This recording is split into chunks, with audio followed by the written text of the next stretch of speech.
Hello students, मेरा नाम रविंद्र सिंह। श्री कृष्णा महाविद्यालय के ऑनलाइन क्लास में आप सभी का स्वागत है।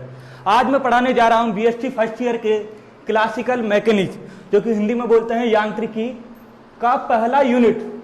इसका नाम है जड़त्वीय और अजड़त्वीय निर्देश तंत्र और गेलिलियन रूपांतरण। इसमें से सबसे पहला टॉपिक होता है निर्देश तंत्र।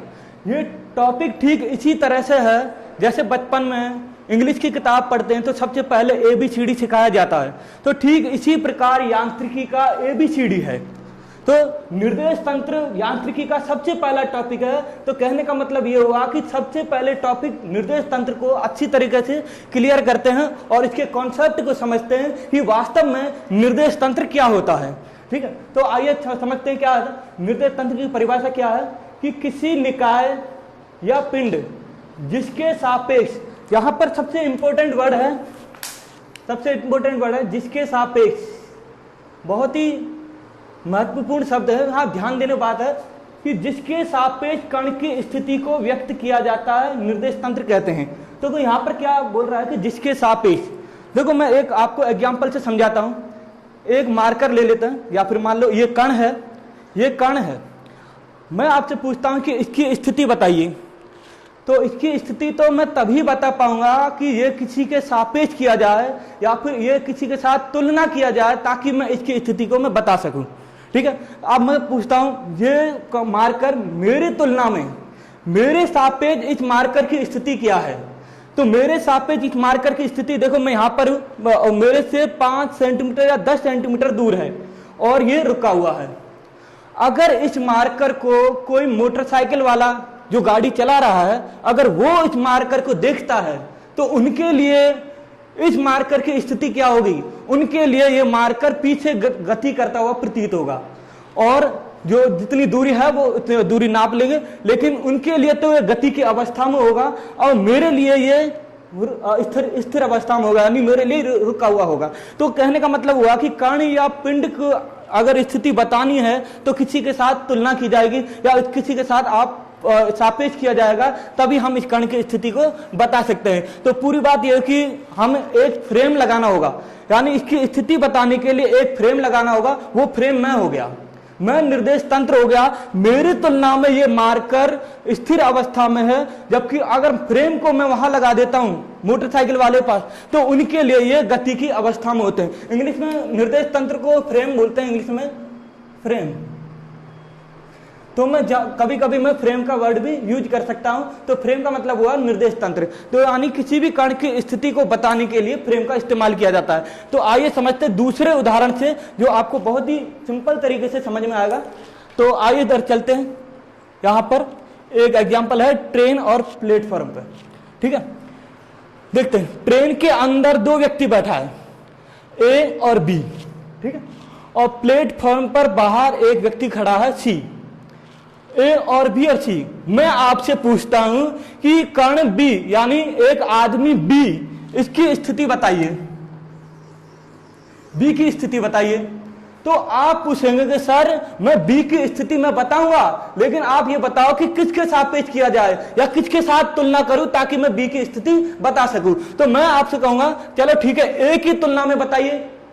तो आप क्या कहेंगे, फटाक से बताओगे कि A की तुलना में ये B रुका हुआ है। जब ट्रेन चल रही है, A की तुलना में ये B रुका हुआ है और 5 या 1 मीटर दूर बैठा है। जैसे आप दोबारा से जाए, ट्रेन चल रही है, मैं बैठा हूं, मेरा नाम दे दो A। मेरे सामने एक व्यक्ति बैठा है, उसका नाम दे देते हैं B, और बाहर एक प्लेटफॉर्म पे C व्यक्ति खड़ा है। अब ट्रेन चल रही है, अगर B की स्थिति बतानी है, मेरे तुलना में ये व्यक्ति रुका हुआ प्रतीत होगा। ट्रेन तो चल रही है, लेकिन मेरे तुलना में वो व्यक्ति रुका हुआ प्रतीत होगा, यानी मेरे सापेक्ष स्थिर अवस्था में होगा। लेकिन अगर मैं कहता हूं C की तुलना में B की स्थिति बताइए, तो आप कहेंगे ये ट्रेन चल रही है, C की तुलना में ये B गति करता हुआ प्रतीत होगा,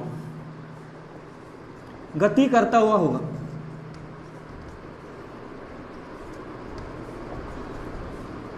गति करता हुआ प्रतीत होगा। तो C की तुलना में ये B गति करता हुआ प्रतीत होता है, जबकि A की तुलना में ये B स्थिर अवस्था में है। तो कहने का मतलब हुआ कि किसी भी कण या पिंड की स्थिति को बताना है तो किसी के साथ सापेक्ष लगाया जाएगा, यानी वहां पर हमको फ्रेम लगाना होगा ताकि मैं इस कण की स्थिति को सही तरह से सारी जानकारी ले सकूं। तो यहां पर हमने फ्रेम लगाया, अगर बी की स्थिति है तो ए पर हमने फ्रेम लगा दिया। जहां से मैं ऑब्जर्व करता हूं, यानी कि यहां से मैं अवलोकन करता हूं, तो ये बी की स्थिति स्थिर अवस्था में होगी। जैसे कि हमारा निर्देश तंत्र है एक्स, वाई और ये जेड, ये मेरा फ्रेम हो गया, ये ए एक फ्रेम हो गया। यहां पर एक व्यक्ति खड़ा है, जैसे यहां से ऑब्जर्व कर रहा है, ये ए हो गया। इसकी तुलना में ये बी, जो बिंदु पी ले लेते हैं कभी कभी, तो ये बिंदु बी ये स्थिर अवस्था में होगा इसकी तुलना में। अगर मैं सी की बात करूं, तो प्लेटफॉर्म पे खड़ा व्यक्ति सी की बात करता हूं, ए की जगह अगर मैं सी की तुलना में करता हूं, तो ये बी बिंदु टाइम पर ये एक बी यहां पर है, थोड़ी देर बाद यहां पर आ जाएगा, थोड़ी देर बाद यहां पर आ जाएगा, गति करता हुआ प्रतीत होगा। यानी बी तो वही है, बी की स्थिति बता रहा हूं।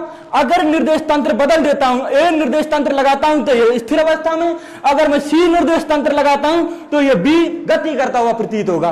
तो कहने का मतलब हुआ कि किसी भी कण या स्थिति को व्यक्त करना है तो एक फ्रेम लगाना होगा ताकि मैं बता सकूं। अब दोबारा देखते हैं, किसी निकाय या पिंड, यानी कि मैं और मार्कर की बात कर, तो मैं निकाय या पिंड जिसके सापेक्ष, यानी मेरे सापेक्ष कण की स्थिति, कण कौन सा हुआ, मार्कर, कण की स्थिति को व्यक्त किया जाता, मेरे सापेक्ष कण की स्थिति को व्यक्त किया जाता है, उसे निर्देश तंत्र कहते हैं। यानी मैं पिंड या निकाय जहां से मैं ऑब्जर्व करता हूं तो वो मैं निर्देश तंत्र कहलाऊंगा। अगर ए की बात करते हैं तो ए की तुलना में सी एक कण हो गया और ये पिंड या निकाय हो गया, ये निर्देश तंत्र है। ठीक है, तो अच्छा आपने कभी देखा होगा, जैसे आप ट्रेन में बैठे हैं और ट्रेन में आप सभी के साथ बैठे हैं, बाहर भी प्लेटफॉर्म पे व्यक्ति खड़ा है, जैसे ये ट्रेन चल रही होती है, बहुत धीरे से चल रही है, आपको पता ना चले कि ट्रेन चल रही है, और बाहर व्यक्ति जो प्लेटफॉर्म पर खड़ा है वो पीछे जाता हुआ प्रतीत होता है। आप कंफ्यूज हो जाते हैं कि ट्रेन चल गई क्या, या फिर आप खिड़की में से झांक कर देखते हैं वास्तव में ट्रेन चल रही है क्या, फिर आदमी चल रहा है। तो वहां पर यह देखा जाता है पिंड जो बाहर जो व्यक्ति खड़ा है उसकी तुलना में अपने से कर रहा हूं, मैं गति कर रहा हूं, लेकिन मेरे तुलना में वो व्यक्ति गति करता हुआ प्रतीत होगा।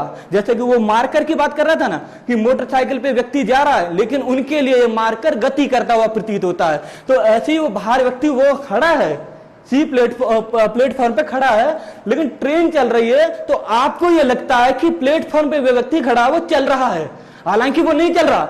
मेरी तुलना करता हूं तो वो गति करता हुआ प्रतीत होता है। तो इसलिए क्या कहते हैं कि अगर कण की स्थिति बतानी है तो एक निर्देश तंत्र लगाना होगा। ठीक, तो पूरी बात समझ में आ गई कि वास्तव में निर्देश तंत्र क्या होता है कि कण की स्थिति बतानी है, किसी के सापेक्ष लगा दिया जाएगा। तो ठीक है, आगे बढ़ते हैं। दो परिभाषा है, एक है विराम अवस्था, दूसरा गति अवस्था।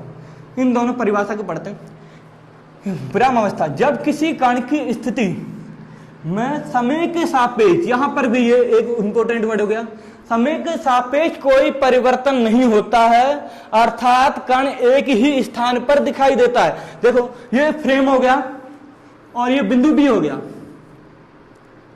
ठीक है, ये कण की स्थिति है। फ्रेम लगाएगा तभी आप बता पाओगे कण की स्थिति क्या है। तो फ्रेम लगाया हमने, ये कण की स्थिति बी है। आज मैं देख रहा हूं यहां पर बी है, 5 मिनट बाद फिर देखूंगा ये कण यहीं पर ही है, 10 मिनट बाद देखूंगा ये कण यही है, कल देखता हूं तो भी कण यही है। यानी समय के सापेक्ष इस बिंदु में कोई परिवर्तन नहीं होता है। इस बिंदु को हम कहते हैं विराम अवस्था। ठीक है, इसके सापेक्ष ये बिंदु है, समय के सापेक्ष या इसके सापेक्ष दोनों बात करूंगा। एक इनके सापेक्ष ये कण की स्थिति प्लस समय के सापेक्ष कोई परिवर्तन हो रहा है नहीं हो रहा, ये बिंदु यहीं पर है, इसलिए ये अवस्था क्या कहलाएगी, विराम अवस्था कहलाएगी। तो समय के सापेक्ष कोई परिवर्तन नहीं होता है, उस कण को हम कहते हैं विराम अवस्था, यानी स्थिर की अवस्था कहलाता है।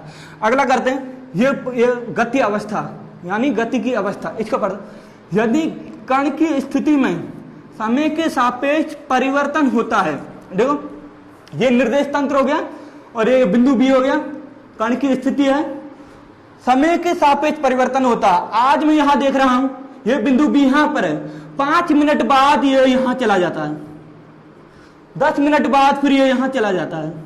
एक ही निर्देश तंत्र में बी की स्थिति अलग अलग होती है, अलग अलग जगह दिखाई देती है। समय के सापेक्ष इसकी कण की स्थिति में परिवर्तन होता है, यानी अलग अलग समय जब जैसे जैसे बदलता जाएगा वैसे वैसे इसकी कण की स्थिति भी बदलती जाएगी। तो समय के सापेक्ष परिवर्तन होता है और कण अलग अलग जगह दिखाई देता है। ऐसी अवस्था को हम कहते हैं गति की अवस्था कहलाता है। तो 3 परिभाषा होगी। सबसे पहला परिभाषा ये होगी कि कण की स्थिति बतानी है तो किसी के साथ तुलना की जाएगी, अर्थात किसी के साथ सापेक्ष किया जाएगा, अर्थात कण की स्थिति तभी बता पाएंगे जब हम एक फ्रेम लगाना होगा। एक फ्रेम यानी कि निर्देश तंत्र लगाकर ही कण की स्थिति को बता सकते हैं। विराम अवस्था यानी कण की स्थिति में समय के सापेक्ष कोई परिवर्तन नहीं होता है, एक ही जगह पर टिका हुआ है, तो उसको हम कहते हैं विराम अवस्था। अगर समय के सापेक्ष परिवर्तन होता है तो उसको कहते हैं हम गति अवस्था। चलो एक दूसरा उदाहरण पढ़ते हैं। क्या लिखा है? पृथ्वी पर स्थित पेड़, डायग्राम बनाता हूं ताकि आपको अच्छी तरह से समझ में आ जाए।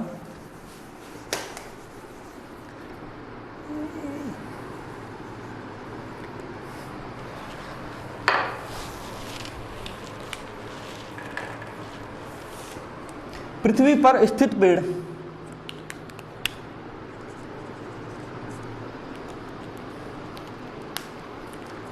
जहां पर एक व्यक्ति खड़ा है,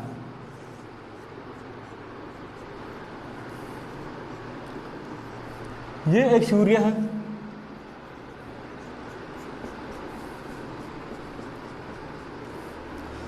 और इसके ऊपर एक पृथ्वी पर पेड़ भी है। ठीक है, पृथ्वी पर स्थित पेड़ पृथ्वी के सापेक्ष विराम अवस्था में दिखाई देता है। देखो, पृथ्वी पर मैं खड़ा हो जाऊं, चाहे पृथ्वी की तुलना करो, बात एक ही है। पृथ्वी पर मैं खड़ा हो जाता हूं और मैं सामने मेरा एक पेड़ है, वह उसको मैं देखता हूं। पृथ्वी घूर्णन कर रहा है चारों तरफ, ये घूर्णन करते करते सूर्य के चारों ओर चक्कर लगाता है। ठीक, तो मेरे सापेक्ष अगर पेड़ की स्थिति बतानी है, मेरे सापेक्ष वो पेड़ की स्थिति विराम अवस्था में होगी, क्योंकि तो आप देखा ही होगा कि सामने पेड़ है, वो वहीं पर है तो वहीं है, तो इसकी कोई स्थिति नहीं बदलती मेरे सापेक्ष, तो वो पेड़ विराम अवस्था में कहलाएगी। लेकिन अगर मैं चला जाता हूं यहां पर सूर्य पे चला जाता हूं और यहां से मैं ऑब्जर्व करता हूं उस पेड़ को, यहां से मैं ऑब्जर्व करता हूं उस पेड़ को, तो ये पेड़ गति करता हुआ प्रतीत होगा। देखो, पहले यहां पर था, दूसरे महीने में यहां आ जाएगा, चौथे महीने में यहां आ जाएगा, टाइम के साथ साथ बदल रहा है, ये पेड़ की स्थिति बदल रही है। तो एक पहले यहां होता, दूसरा यहां आ गया, तीसरा यहां। समय के साथ साथ ये कण की स्थिति में भी परिवर्तन होता है। कहां से? जब मैं यहां सूर्य पे खड़ा हूं, यानी इस सूर्य के सापेक्ष ये पेड़ विराम गति की अवस्था में प्रतीत होता है, जबकि पृथ्वी के सापेक्ष यानी मैं यहां खड़ा होकर देखता हूं तो ये पेड़ विराम अवस्था में कहलाता है। तो पृथ्वी पर स्थित पेड़ पृथ्वी के सापेक्ष तो होगा विराम अवस्था में, लेकिन परंतु सूर्य के सापेक्ष ये पेड़ पृथ्वी के साथ साथ घूमता हुआ दिखाई देगा। तो कहने का पेड़ की स्थिति बतानी है, एक फ्रेम लगाना होगा। फ्रेम कहां लगाना है? जहां भी फ्रेम लगाते हो आपको जैसा दिखाई देता है वही आपके कण की स्थिति होगी। ठीक, ये हो गया। अब आते हैं कण की स्थिति। देखो, यहां तक तो हमको समझ में आ गया कि कण की स्थिति कैसे दर्शाते हैं। उसके बाद कण की स्थिति चलो पता लग गया, चलो यहां पर है, मेरे सापेक्ष यहां है विराम अवस्था में, लेकिन मैं इसको कैसे मैं आपको व्यक्त करूं, कैसे इसका क्या संकेत दूं कि यहां पर है। तो इसको व्यक्त करने के लिए 2 तरीके से किया जाता है। एक तो होता है स्थिति सदिश के द्वारा, दूसरा होता है निर्देशांक के द्वारा। आप इन दोनों में से कोई सा भी आप इस कण की स्थिति से बता सकते हैं, उसको व्यक्त कर सकते हैं। तो व्यक्त करने का तरीका है ये दोनों। ठीक है, लेकिन कब? जब वो विराम अवस्था में हो, कण की स्थिति विराम अवस्था में हो।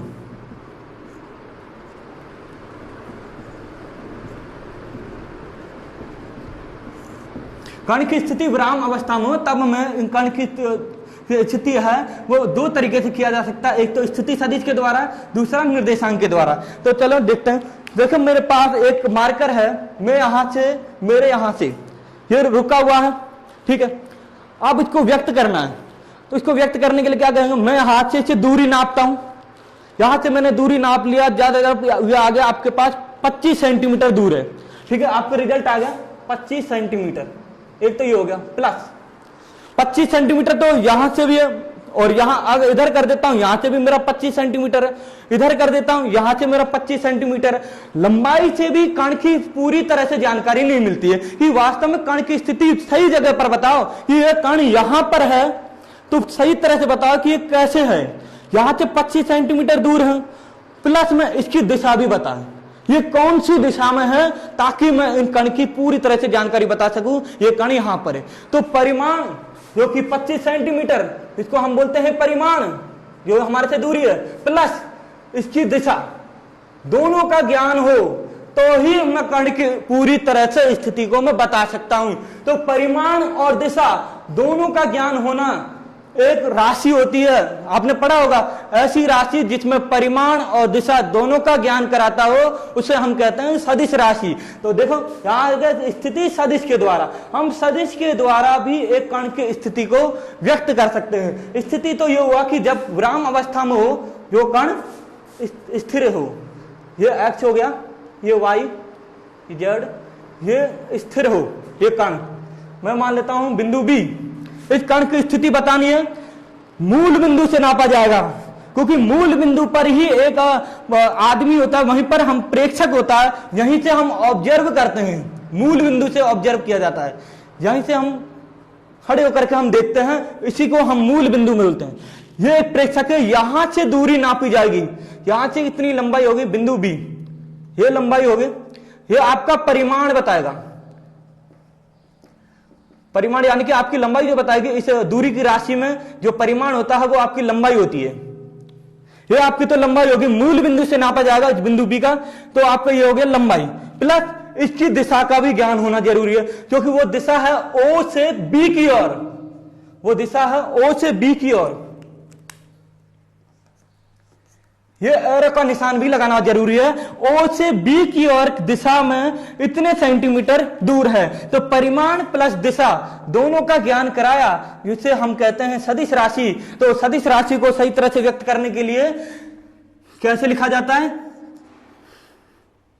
ये हो गया एक्स वाई और ये जेड, ये बिंदु बी, यहां से मूल बिंदु से नापा जाएगा, जहां से ऑब्जर्व करते हैं, तो मूल बिंदु से ये लंबाई आपकी हो गई मान लो आर, ठीक है, मूल बिंदु से ये लंबाई आर, और ओ से ये बिंदु ओ से बी की और दिशा में, ये दिशा एरो लगाना जरूरी है ताकि मैं बता सकूं कि इस दिशा में ये बिंदु बी है, तो इस पर एक हमने वेक्टर लगाया, ये दिशा का ज्ञान कराता है। तो आर वेक्टर के द्वारा भी हम किसी कण की स्थिति को बता सकते हैं। तो देखो क्या लिख रहा है, यदि किसी कण या बिंदु की स्थिति पी मान लेता हूं यहां पर, या बी मान लो या पी मान लो, पी को निर्देश तंत्र के मूल बिंदु से, ये मूल बिंदु है, ये आपका मूल बिंदु है,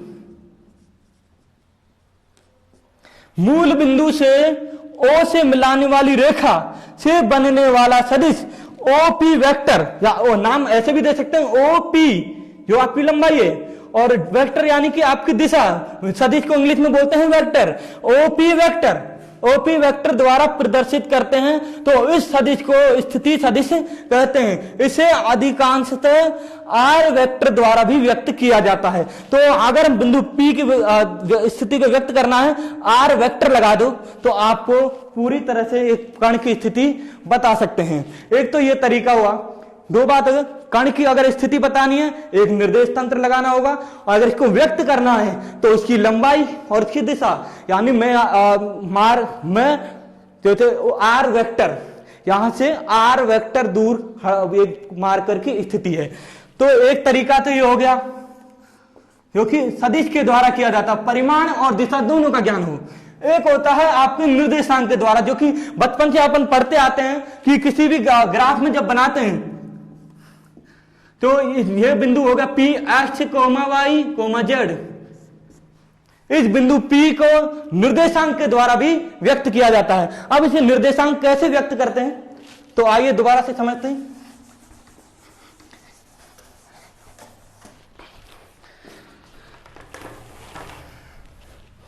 निर्देशांक के द्वारा एक्स वाई और ये जेड, ये आपका मूल बिंदु हो गया।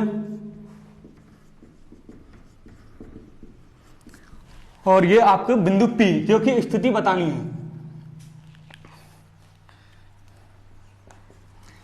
इस बिंदु की स्थिति बतानी है। एक्स वाई जेड है, तीनों हैं, ये एक्स वाई और ये जेड। एक्स वाई और जेड, ठीक है। आपको एक कण की स्थिति बतानी है, ये बिंदु P है, यहां पर है, इसका निर्देशांक बताना है। इस बिंदु P को आप अलग अलग पृष्ठ से, पृष्ठ यानी एक समतल, एक ये समतल, एक ये आपका दूसरा समतल, एक तीसरा समतल, इन समतल पे से आप इस बिंदु पर लंब डालेंगे। देखो ये बिंदु है आपका, ये पृष्ठ हो गया, यानी एक्स जेड तल, एक्स जेड तल, एक्स जेड तल से इस बिंदु पर आप लंब डालेंगे।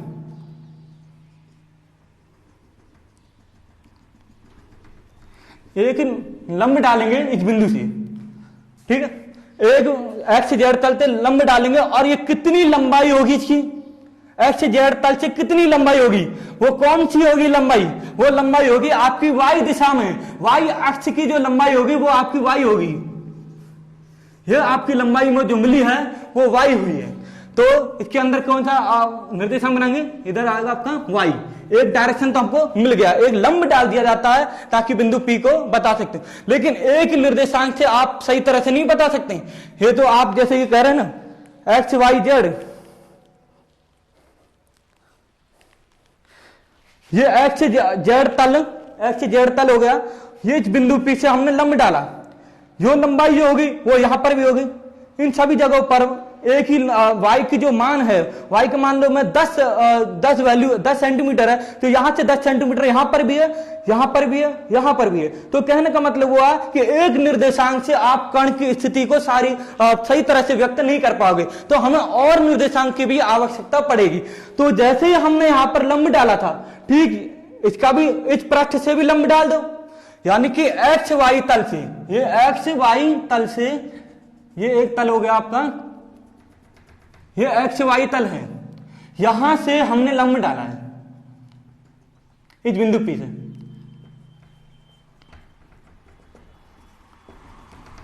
P से लंब डाला है, ये एक्स वाई तल है और ये बिंदु P है, यहां से हमने लंब डाला है।